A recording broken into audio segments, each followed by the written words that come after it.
Good morning friends, समित life मगर YouTube channel पे आप लोगों का स्वागत है। देखिए दोस्तों, आज के सेशन में फ्रेंड्स हम लोग करने वाले स्टेट 2025 का दोस्तों ये हम प्रीवियस ईयर का क्वेश्चन करने वाले दोस्तों एग्जाम के लिए। दोस्तों अभी जो आपका दोस्तों अगस्त या सितंबर तक में आपकी एग्जाम होगी दोस्तों स्टेट 2025 के लिए, तो उस एग्जाम के पर्पज से दोस्तों हम ये सेशन लाए हुए हैं दोस्तों। और इसमें दोस्तों अभी तक में जितने सारे एग्जाम हुए हैं 2023 में हुए हैं, 2024 में और 2020 में जो एग्जाम हुआ है दोस्तों, सारे एग्जाम का दोस्तों शिक्षण कला एवं अन्य दक्षता से जितने सारे क्वेश्चन पूछे गए दोस्तों, पेपर फर्स्ट या पेपर सेकंड, टोटल पेपर का दोस्तों हम लोग यहाँ पे डिस्कशन करवा रहे हैं दोस्तों। देखिए दोस्तों, अभी तक हमारा 2023 का खत्म हो चुका है दोस्तों, 2023 में का, और 2020 का देखिए दोस्तों 2020 में अभी हम लोग 15 सितंबर का फर्स्ट शिफ्ट का क्वेश्चन कंप्लीट कर चुके दोस्तों अभी तक में इतना। और आज सेकंड शिफ्ट का क्वेश्चन करेंगे दोस्तों, और यह सेशन आपके एग्जाम के पर्पज से बहुत ही महत्वपूर्ण सेशन रहने वाला है दोस्तों। तो सेशन को आप लोग जरूर देखिएगा। सेशन अगर अच्छा लगेगा दोस्तों, सेशन को 1 लाइक जरूर कर दीजिएगा आप लोग। हम लोग चलते हैं दोस्तों अपने सेशन पे।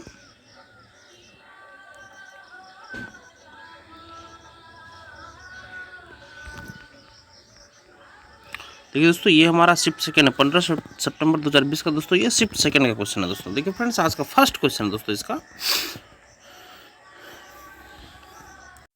पहला क्वेश्चन है फ्रेंड्स, क्रियात्मक अनुसंधान के परिणामों का प्रयोग होता है। क्रियात्मक अनुसंधान के परिणामों का प्रयोग होता है दोस्तों कहाँ पे? तो ऑप्शन नंबर डी देखिए, अपनी कार्य प्रणाली सुधार में दोस्तों। अपनी कार्य प्रणाली सुधार में दोस्तों ये क्रियात्मक अनुसंधान के परिणामों का वो प्रयोग होता है दोस्तों। सॉल्यूशन देखिए इसका फ्रेंड्स, क्रियात्मक अनुसंधान का तात्पर्य है ऐसा अनुसंधान जिसका संचालन उन लोगों के द्वारा हो जो अध्ययन की जाने वाली समस्याओं से प्रत्यक्ष रूप से संबंधित हो, न कि बाह्य अनुसंधानकर्ताओं व विशेषज्ञों द्वारा।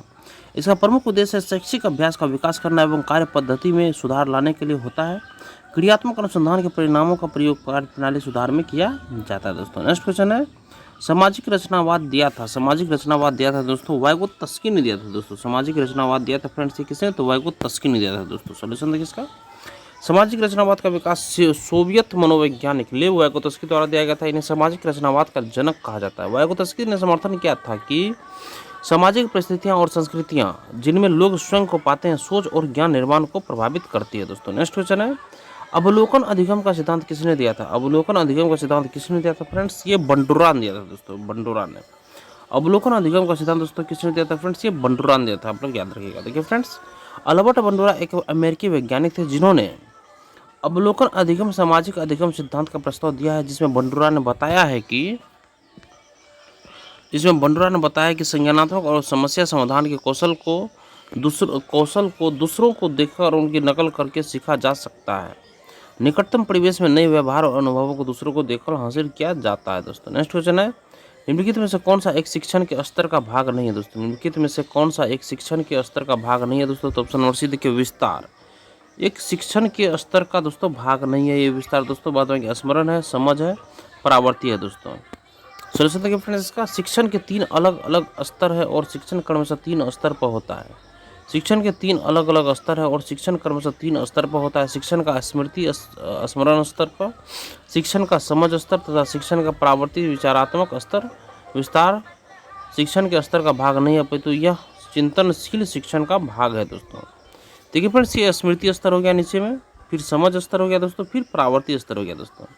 स्मृति स्तर, समझ स्तर, परावर्ती स्तर, ये सब हो गया दोस्तों। अब नेक्स्ट क्वेश्चन देखिए, पढ़ने से पहले शिक्षक कहता है, पढ़ाने से पहले शिक्षक करता है दोस्तों। ऑप्शन नंबर ए देखिए दोस्तों, उद्देश्यों का निरूपण करता है दोस्तों। पढ़ाने से पहले शिक्षक करता है दोस्तों, क्या करता है फ्रेंड्स? ये उद्देश्यों का निरूपण करता है दोस्तों। पढ़ाने से पहले शिक्षक क्या करता है? उद्देश्यों का निरूपण करता है दोस्तों। सॉल्यूशन देखिए फ्रेंड्स इसका,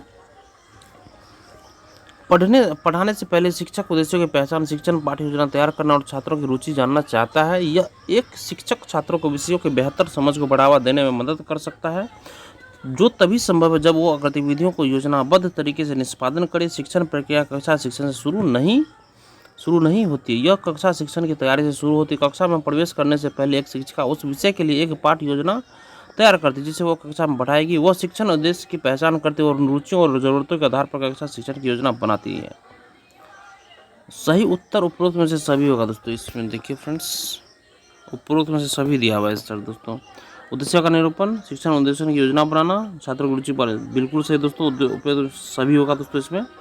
ये यहाँ ऑप्शन गलत दिया गया दोस्तों।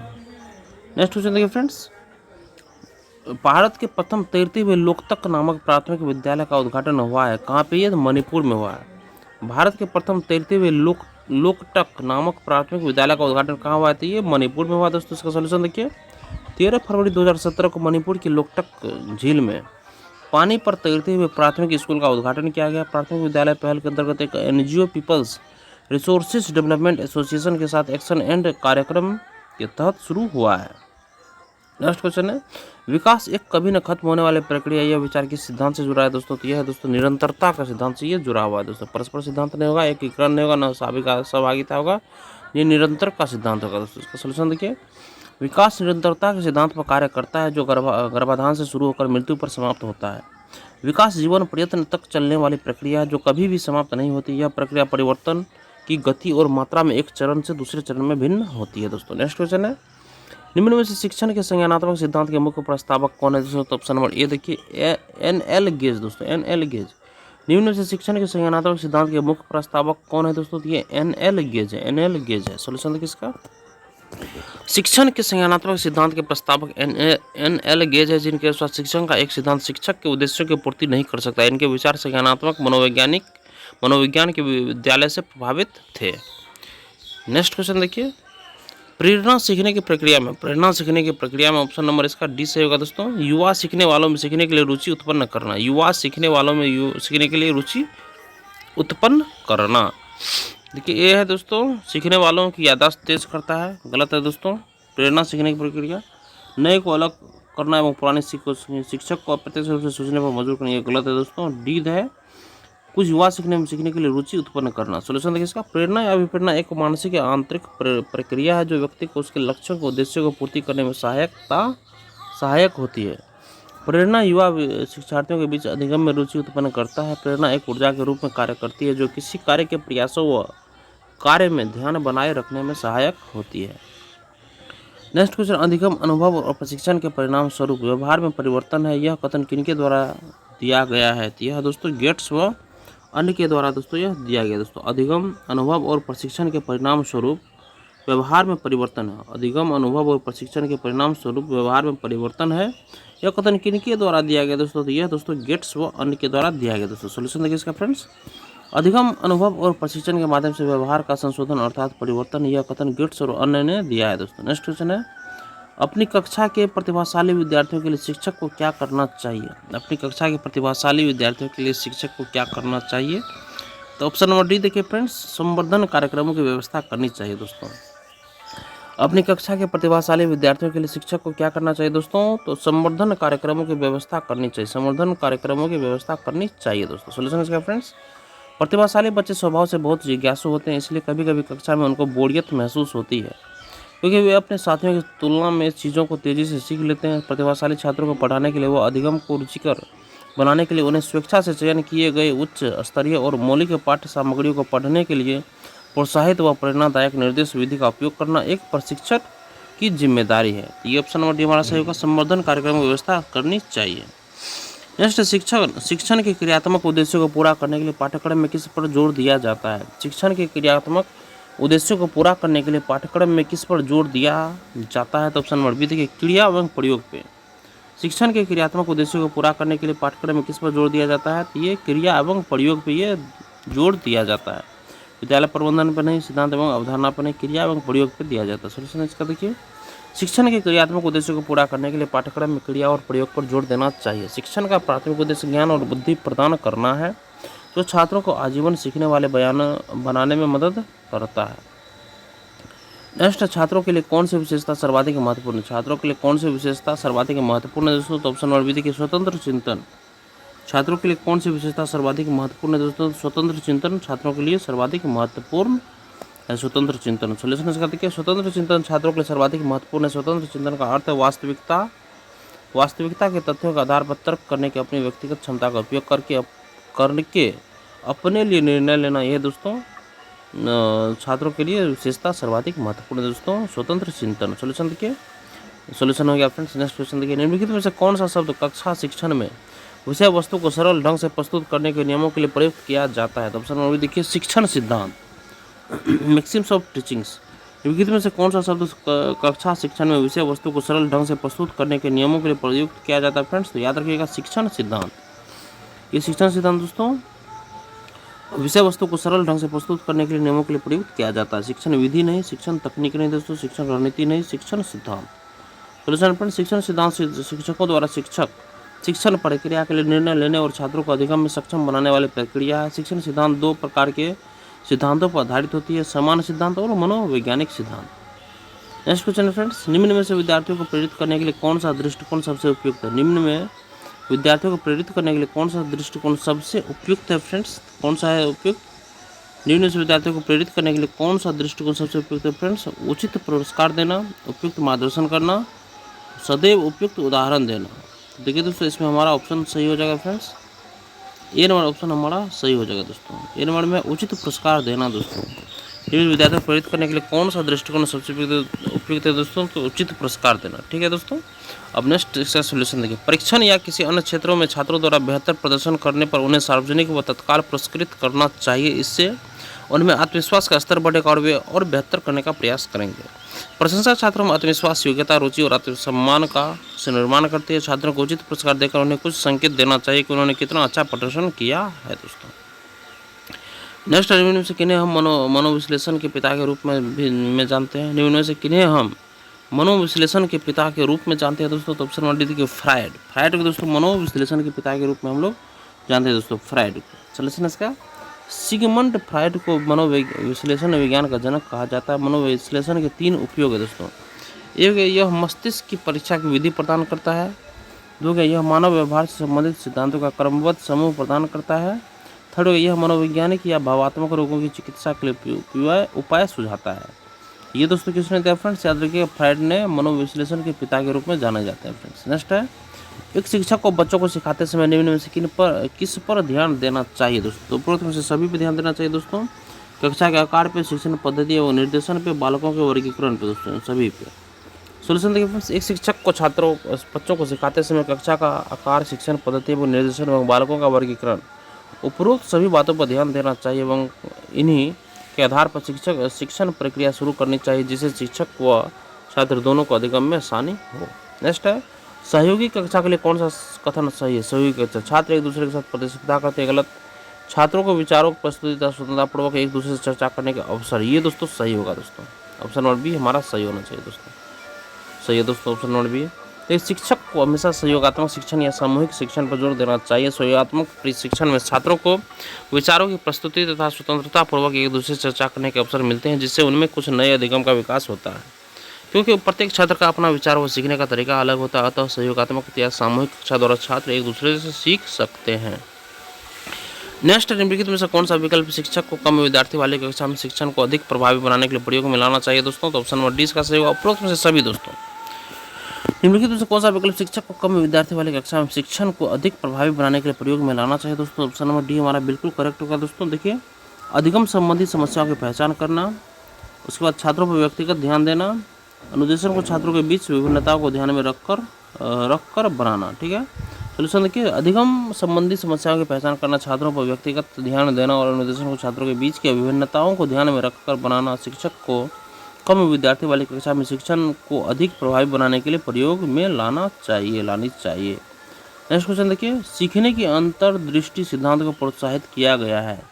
सीखने की अंतर्दृष्टि सिद्धांत को प्रोत्साहित किया गया है, ऑप्शन नंबर ए देखिए, गेस्टाल्ट सिद्धांतकारों के द्वारा सीखने की अंतर्दृष्टि सिद्धांत को प्रोत्साहित किया गया है, गेस्टाल्ट सिद्धांतकारों के द्वारा। सोल्यूशन इसका सीखने की अंतर्दृष्टि का सिद्धांत गेस्टाल्ट सिद्धांतकारों के द्वारा किया गया। सीखने की अंतर्दृष्टि सिद्धांत इस विचारधारा पर आधारित है कि अधिगम और समस्या समाधान में उत्तेजना प्रतिक्रिया संघों के संचय से कहीं अधिक शामिल है। यह विचारधारा को देखने व समस्या की अंतर्निहित संरचना को देखने व समझने की छात्रों की क्षमता के महत्व पर बल देते हैं। तो ये गेस्टाल्ट सिद्धांतकारों के द्वारा सीखने की अंतर्दृष्टि सिद्धांत को प्रोत्साहित किया गया है। नेक्स्ट है, बच्चे के संज्ञानात्मक विकास हेतु उत्तर स्थान है।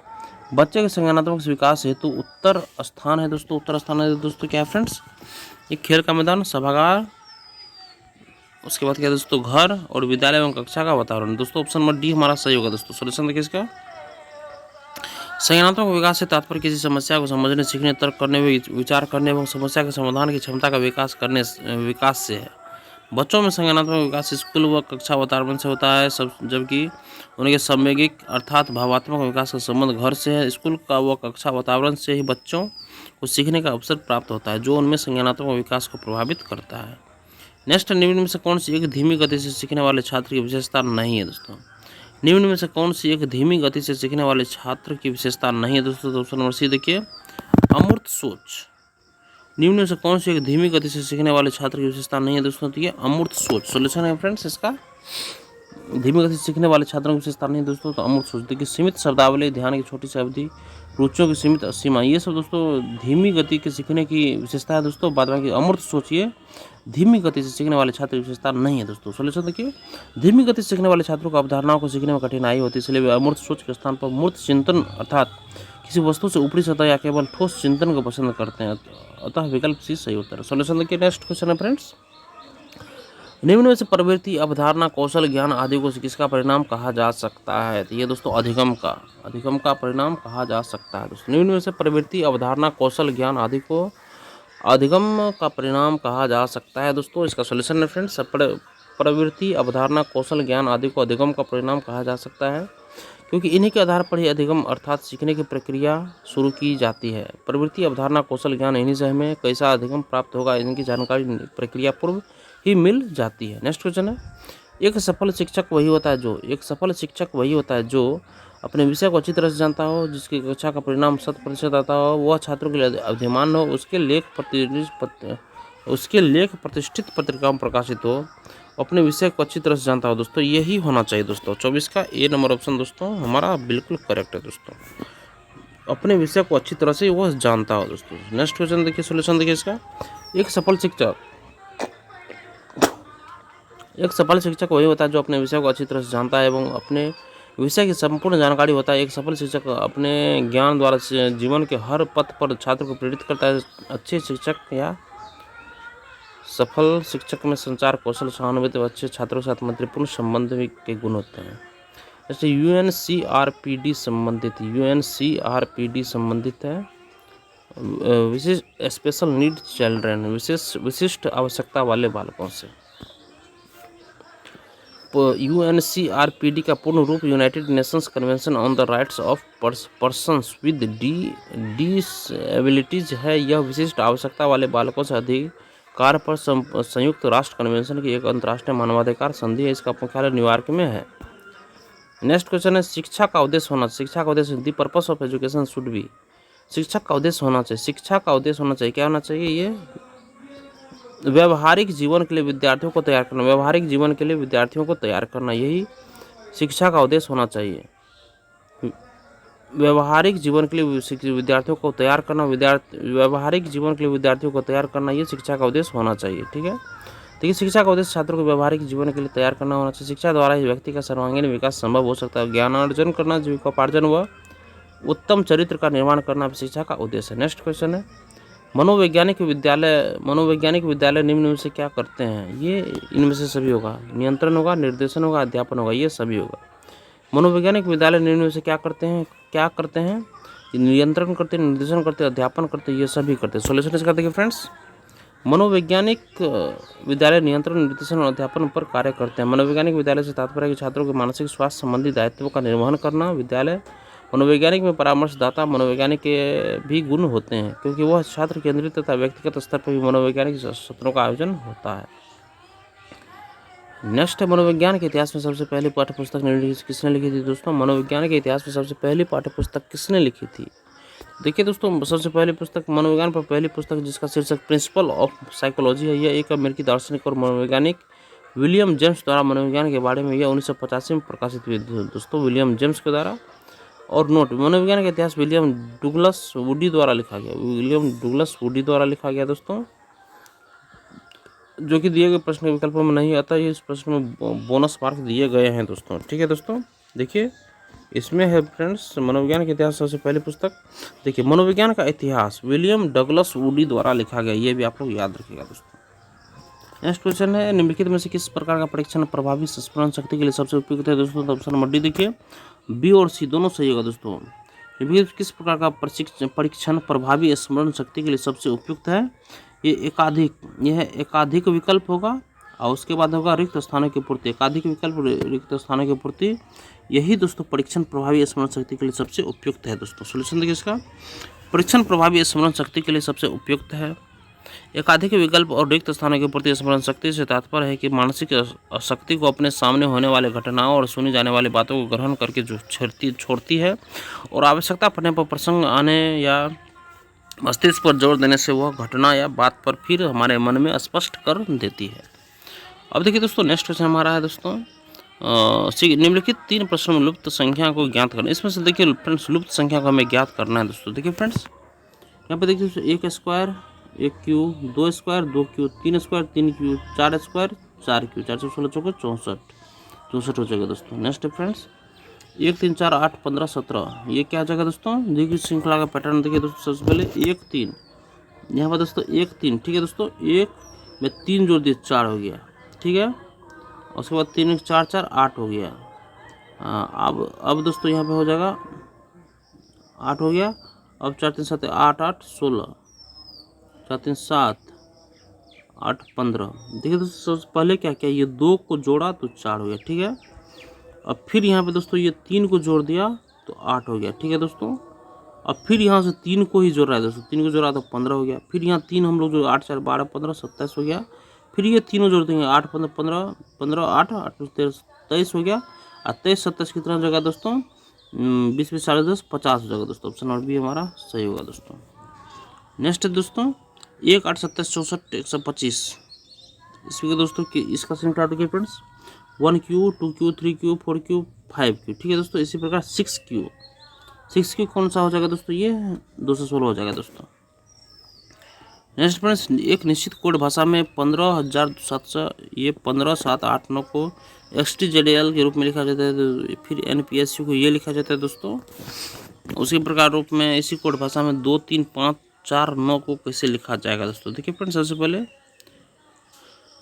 यहाँ पर एक को x लिखा गया है, एक को दोनों में देखिए सबसे पहले कोई कॉमन है, कोई कॉमन नहीं है दोस्तों। तो देखिए दोस्तों 2 3 5 4 9, 2 का स्थान यहाँ पे दोस्तों n का दिया गया, ठीक है दोस्तों। यहाँ 2 n है, ठीक है, यहाँ पे n हम लोग लिख देंगे, ठीक n दोस्तों इस पे नहीं लिखा रहा है फ्रेंड्स। देखिए 2 को n ले लेंगे, n हमारा हो गया। 3 को क्या लिखा है p, np देखिए किस में है, np हमारा ये इसमें भी है और इसमें भी, ठीक है। अब 5 को देखिए क्या लिखा गया, 5 को t, npt किस में है, npt दोनों में है। अब 4 को देखिए एस, NPTS देखिए ऑप्शन बढ़िया हमारा सही हो जाएगा दोस्तों। नेक्स्ट है एक निश्चित कूट भाषा में गौन को 7628 लिखा गया दोस्तों, 7628, ठीक है, 7628 के रूप में लिखा गया है। और बियर को लिखा गया 9835 के रूप में लिखा गया। देखिए यहाँ पर ई का स्थान, ई का मान 8 है, यहाँ पे ई ये भी 8 है, ठीक है। तो अब मतलब कि जो यहाँ पर जो जिसका दिया गया उसी हिसाब से रो को लिख देंगे। यहाँ पे आर यहाँ हो जाएगा हमारा 5, सबसे पहले 5, उसके बाद ओ का स्थान 5 6 देखिए किस में है, ठोक दीजिए सी नंबर ऑप्शन। बहुत आसान है दोस्तों, सिर्फ इस स्थान को देख के आप लोग लिख सकते हैं।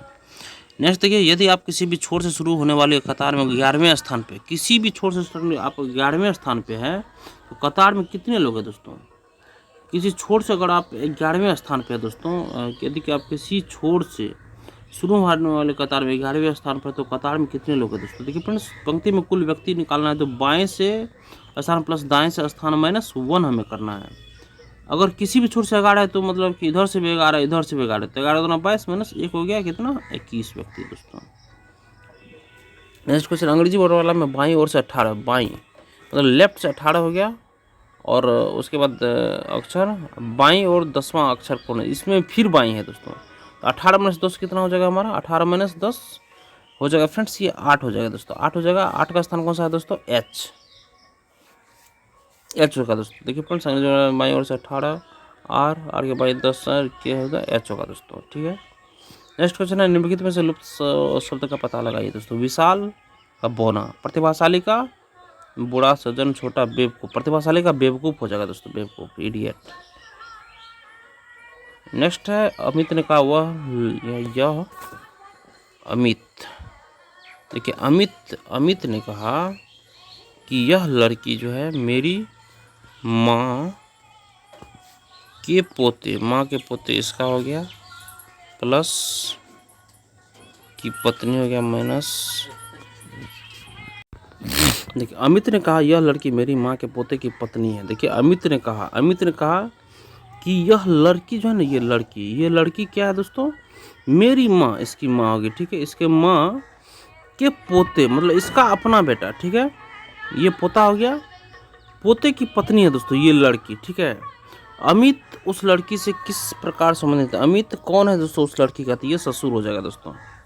ऑप्शन नंबर डी देखिए सही है दोस्तों, डी ससुर सही है, बिल्कुल सही है दोस्तों। नेक्स्ट देखिए ए और बी भाई है, ठीक है, ए और बी, देखिए ए और बी भाई है तो भाई के लिए देखिए प्लस दे दीजिएगा, ठीक है दोस्तों। ए और बी भाई है, दोनों भाई, सी और डी बहन है सी डी बहन है, सी और डी ये दोनों बहनें हैं, ठीक है। ए का बेटा डी का भाई है, ए का बेटा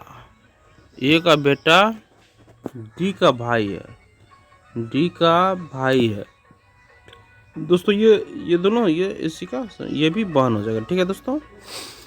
तो बी सी से किस प्रकार से, बी कौन है? देखिए दोस्तों ये बी, इस सी का कौन है दोस्तों? देखिए फ्रेंड्स ये भाई है, बहन है, ये बहन है, ये भाई है, उसके बाद ये दोस्तों ये दोनों भी भाई है दोस्तों। तो बी सी का कौन है दोस्तों? ये चाचा हो जाएगा दोस्तों, चाचा देखिए बिल्कुल करेक्ट है दोस्तों। देखिए दोस्तों ब्लड रिलेशन में कुछ भी नहीं दोस्तों, बिल्कुल आसान चैप्टर है दोस्तों ये। देखिए नेक्स्ट क्वेश्चन है, निम्नलिखित में से कौन सा शब्द शब्दकोश में सबसे अंत में आएगा? सबसे अंत की बात हो रही है दोस्तों। तो देखिए फ्रेंड्स यहाँ पे देखिए बनाने का तरीका देखिए दोस्तों। सबसे पहले अल्फाबेटिकल देखिएगा दोस्तों आप लोग, देखिए P R O P R तीनों में पी आर है दोस्तों, पी आर बोला चारों आ गया दोस्तों, ठीक है। अब देखिए पहले ओ आता है तब फिर तब आर आता है दोस्तों। तो आर देखिए दोस्तों सबसे लास्ट, देखिए नहीं सॉरी दोस्तों, ओ फिर आई पहले आता है फिर ओ आता है। तो फिर देखिए अब ये तीनों ये छट गया दोस्तों, ये पहले आएगा। अब ये तीनों में हमें छाटना, देखिए ओ तीनों में है, ठीक है, तीनों में आ गया ओ के बाद एस, देखिए पहले एम आता है तब दोस्तों एस आता है, तो ये भी छट गया दोस्तों। अब ये दोनों में हमें छाटना है एस ई, देखिए ये हमारा लास्ट में आएगा दोस्तों, सी नंबर ऑप्शन, क्योंकि देखिए पी आर ओ एस यहाँ पे टी है और यहाँ पे ई है, तो ई पहले आ जाएगा तो ये छट जाएगा, लास्ट में सी हो जाएगा। ऑप्शन नंबर सी हमारा बिल्कुल करेक्ट है।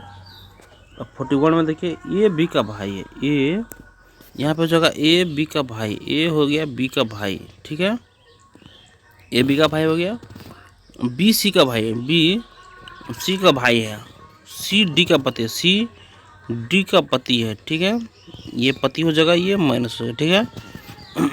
ई ए का पिता, ई ए का पिता, ई ए, अगर ई ए का पिता है, अगर ई ए का पिता है तो अब देखिए यहाँ पर डी ई से किस पर, डी कौन है ई का दोस्तों, डी कौन है ई का? देखिए अगर ये पिता है इस ए का तो ए बी सी तीनों का पिता होगा ई, ठीक है दोस्तों।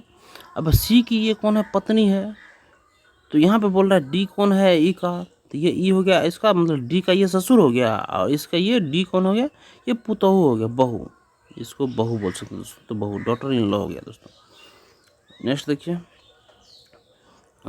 देखिए 4 वर्ष पहले की बात हो रही है दोस्तों। 4 वर्ष पहले ए और बी के आयु का अनुपात 9:11। 4 वर्ष पहले ए और बी का आयु का अनुपात 9:11 था। देखिए तो माना 4 वर्ष पहले ए और बी का आयु का अनुपात दोस्तों 9x और 4x, x मान लिया दोस्तों, तो 9x प्लस 4x प्लस मतलब यहाँ पे क्या 9/11 है दोस्तों। और उसके बाद देखिए और 6 वर्ष बाद ए और बी के आयु का अनुपात 7/8 हो जाता है। 9 और क्या बोला 6 वर्ष बाद, 4 वर्ष पहले था, ठीक है, अभी से 4 वर्ष पहले और अभी से 6 वर्ष बाद, तो दोनों को जोड़ देंगे 4 6 10 हो जाएगा दोस्तों, इतना हो जाएगा। तो 9x प्लस 10/11 x प्लस 10 बराबर 7/8, बस इसको सॉल्व कर देंगे। सॉल्व करने के बाद x का मान हमारा 2 आएगा और b का यहाँ पे क्या बोल रहा है, b की वर्तमान आयु की बात हो रही है दोस्तों। तो वर्तमान आयु क्या होगा यहाँ पे, वर्तमान आयु यहाँ पे हो जाएगा आपको आयु का अनुपात 9x प्लस इसमें b का ना, तो सॉरी दोस्तों 11x प्लस यहाँ पे 4, 4 वर्ष बात करेंगे तब वर्तमान आएगा। तो 11 दूना 22 4 26 हो जाएगा, 26 वर्ष हो जाएगा दोस्तों। नेक्स्ट क्वेश्चन है कि एक कस्बे की जनसंख्या 23,040 है। कस्बे की कुल जनसंख्या, एक कस्बे की जनसंख्या दोस्तों 23,040 दिया हुआ है, ठीक है। अब बोल रहा है कि कस्बे की कुल जनसंख्या कितनी है, ओह सॉरी दोस्तों, देखिए यहाँ हिंदी में थोड़ा क्वेश्चन में गलत किया गया दोस्तों, इंग्लिश हम लोग पढ़ते हैं दोस्तों। In a town 96% of the population in 23,440। दोस्तों एक टाउन का, दोस्तों एक शहर का पॉपुलेशन जो है दोस्तों 96% 23,040 है। तो टोटल पॉपुलेशन क्या होगा दोस्तों? 96% अगर 40 है दोस्तों, तो 1% बराबर हमारा निकाल लेंगे पहले। 240 हो गया 1% बराबर, तो 100% इसको कर देंगे 24,000 रुपये का दोस्तों। बिल्कुल आसान क्वेश्चन है फ्रेंड्स। नेक्स्ट, यदि स्कूल में 75% छात्र लड़के, यदि स्कूल में 75% छात्र बॉयज है दोस्तों और लड़कियों की संख्या 420 है, तो लड़कों की संख्या कितना है दोस्तों? सबसे पहले देखिए, जब 75% लड़के हैं तो 25% लड़की हो जाएगी दोस्तों। तो 25% बराबर 420 है, 25% 420, तो 1% बराबर कितना हो जाएगा? 84/5। अब 100 अब यहाँ पे बोले लड़कों की संख्या, तो 75% बराबर 75 गुना 84/5, 12/60। ऑप्शन हमारा सही हो जाएगा दोस्तों। नेक्स्ट क्वेश्चन देखिए, यदि एक आयत की लंबाई 10% बढ़ जाती है, एक आयत की लंबाई अगर 10% बढ़ा दी जाती है, तो क्षेत्रफल समान बनाए रखने के लिए चौड़ाई कितने प्रतिशत कम होनी चाहिए? देखिए लंबाई अगर बढ़ जाती है, माना कि लंबाई चौड़ाई में x की कमी की जाती है, ठीक है दोस्तों। तो लंबाई, देखिए लंबाई 10 हो गया दोस्तों, और इसमें से मतलब कि इसमें x घटा दिए दोस्तों, चौड़ाई, लंबाई प्लस चौड़ाई प्लस, देखिए दोस्तों 10 प्लस माइनस एक्स गुना 10 गुना एक्स, मतलब ये निकाल लिए तो यहाँ पे क्या हो जाएगा दोस्तों हमारा? 10 बराबर एक्स बटे 10, एक्स बराबर यहाँ पर 9.1/11 निकल जाएगा। यही ऑप्शन हमारा हो जाएगा 9.11। नेक्स्ट है, एक वृत्त की त्रिज्या में 20% की वृद्धि होती है, तो परिधि में कितने प्रतिशत की वृद्धि होगी? जब वृत्त की त्रिज्या में 20% की वृद्धि होती है, तो उसके परिधि में कितने प्रतिशत की वृद्धि होगी दोस्तों? परिधि में, तो देखिए, तो माना मूल त्रिज्या r है, ठीक है, परिधि इसका 2πr होता है, ठीक है। अब मूल त्रिज्या में 20% बढ़ाने पे, 20% अगर त्रिज्या में बढ़ा दिए तो 120/100 हो जाएगा, तो 1.2r हो जाएगा, ठीक है। r हमारा निकल गया। अब बड़ी भी परिधि हमें निकालना है, तो 2πr, r के स्थान पर ये दे देंगे, 2.4πr यहाँ पे हो गया हमारा। अब देखिए अभिष्ट प्रतिशत हमें निकालना है, कितना प्रतिशत है? तो देखिए दोस्तों, सबसे पहले 2.4 ये बढ़ी हुई परिधि हो गया, और मूल परिधि कितना था? 2πr।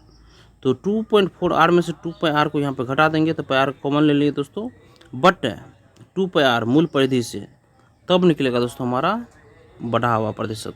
यहाँ निकालने के बाद 20% हमारा हो जाएगा दोस्तों। आप लोग सॉल्व कर लीजिएगा। नेक्स्ट है, दी गई जानकारी को पढ़ने से निम्नलिखित 4 प्रश्नों के उत्तर दें दोस्तों। Ram plays football, hockey and play football. देखिए ये क्वेश्चन दिया गया है। राम फुटबॉल, हॉकी और वॉलीबॉल खेलता है दोस्तों। देखिए फ्रेंड्स, राम जो है ये तीनों खेलता है दोस्तों। राम फुटबॉल, हॉकी और वॉलीबॉल खेलता है। राम फुटबॉल, हॉकी और वॉलीबॉल खेलता है। श्याम क्रिकेट, हॉकी और फुटबॉल खेलता है। उसके बाद अनिल हॉकी, वॉलीबॉल और बैडमिंटन, हॉकी, वॉलीबॉल और बैडमिंटन खेलता है। दीपक वॉलीबॉल, क्रिकेट और फुटबॉल खेलता है। दीपक वॉलीबॉल, फुटबॉल और हॉकी खेलता है। हॉकी, वॉलीबॉल उसमें भी था। उसके बाद हॉकी, फुटबॉल, वॉलीबॉल, बैडमिंटन खेलता है। दीपक वॉलीबॉल, क्रिकेट और फुटबॉल खेलता है।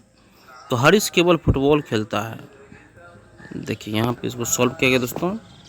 देखिए सबसे पहले सबका नाम ले लेंगे दोस्तों। सबका नाम ले लिए यहाँ पे, एक लाइन से नाम ले राम श्याम, जितना आदमी है दोस्तों, राम श्याम, अनिल, दीपक, हरीश, ठीक है, सबका नाम ले लीजिए, ठीक है फ्रेंड्स। अब देखिए फुटबॉल, कौन कौन फुटबॉल खेलता है दोस्तों? सबका फुटबॉल, देखिए फुटबॉल सब खेला।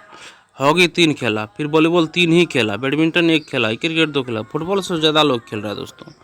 फुटबॉल हमारा ऑप्शन हो जाएगा दोस्तों। नेक्स्ट 48 में देखिए, कितने लड़के हॉकी खेलते हैं दोस्तों? ओह इसी का क्वेश्चन, कितने लड़के हॉकी खेलते हैं दोस्तों? 3 लड़के हॉकी खेलते हैं फ्रेंड्स। तो ऑप्शन नंबर हमारा 3 सही हो जाएगा, ठीक है। और देखिए कितने लड़के क्रिकेट खेलते हैं दोस्तों? देखते हैं 2 लड़के क्रिकेट खेलते हैं। अब देखिए कौन से लड़के वॉलीबॉल नहीं खेलते हैं दोस्तों? देखिए फ्रेंड्स, यहाँ पे राम और हरीश खेलता है दोस्तों, श्याम और दीपक भी खेलता है दोस्तों, अनिल और श्याम भी खेलता है दोस्तों, मगर श्याम और हरीश ये क्रिकेट नहीं खेलता है दोस्तों। मतलब श्याम और क्रिकेट दोस्तों, यहाँ पे देखिए फ्रेंड्स हरीश आ गया दोस्तों इसमें। हरीश, श्याम और हरीश, किसने क्रिकेट नहीं खेला दोस्तों? तो क्रिकेट यहाँ पे क्रिकेट की बात है दोस्तों। यहाँ पे देखिए हरीश भी नहीं खेला है दोस्तों, और श्याम खेला है दोस्तों। तो हरीश यहाँ नहीं हो जाएगा। हरीश, राम और अनिल ये तीनों नहीं खेला दोस्तों। हरीश, राम और अनिल ये तीनों क्रिकेट नहीं खेला दोस्तों। ओ सॉरी दोस्तों, वॉलीबॉल, वॉलीबॉल की बात रही दोस्तों, वॉलीबॉल। वॉलीबॉल देखिए फ्रेंड्स, यहाँ पे श्याम और हरीश नहीं खेलता दोस्तों, श्याम और हरीश यहाँ पर नहीं खेलता दोस्तों, ठीक है, दोनों नहीं खेलता दोस्तों। इसीलिए हमारा ऑप्शन आंसर यही सही हुआ दोस्तों। और आज के सेशन को दोस्तों हम लोग यहीं तक रखते हैं। सेशन अगर आप लोगों को पसंद आया फ्रेंड्स तो सेशन को एक लाइक जरूर कर दीजिएगा और किसी एक व्हाट्सएप ग्रुप में इस वीडियो को जरूर आप लोग शेयर कर दीजिएगा दोस्तों। चैनल को सब्सक्राइब कर लीजिए फ्रेंड्स और लेटेस्ट इन्फॉर्मेशन या नोटिफिकेशन पाने के लिए बेल आइकन के बटन को आप लोग जरूर दबा लीजिएगा दोस्तों। देखिए दोस्तों, अब कल के सेशन में दोस्तों हम लोग करने वाले फ्रेंड्स होगा तो दोस्त आज से हम एक स्टार्ट करते हैं। 2 सेट पर डे लेके चलेंगे तब दोस्तों आप लोग का जल्दी खत्म होगा दोस्तों। पर एक सेट लेके चलेंगे तो जल्दी खत्म नहीं हो पाएगा दोस्तों। तो आज से दोस्तों हम लोग कर क्या रहे दोस्तों, 2 सेट पर डे हम लोग लेके चलेंगे दोस्तों। तो आज ही कोशिश करेंगे दोस्तों ये शिफ्ट थर्ड का भी खत्म करने का कोशिश करेंगे दोस्तों, ठीक है दोस्तों। तो आप लोग चैनल पर देख लीजिएगा फ्रेंड्स, प्लेलिस्ट में आ जाएगा दोस्तों अगर बना कर लेंगे तो। देखिए दोस्तों, सेशन को हम लोग आज यही कहते हैं। धन्यवाद दोस्तों, आपका दिन शुभ हो।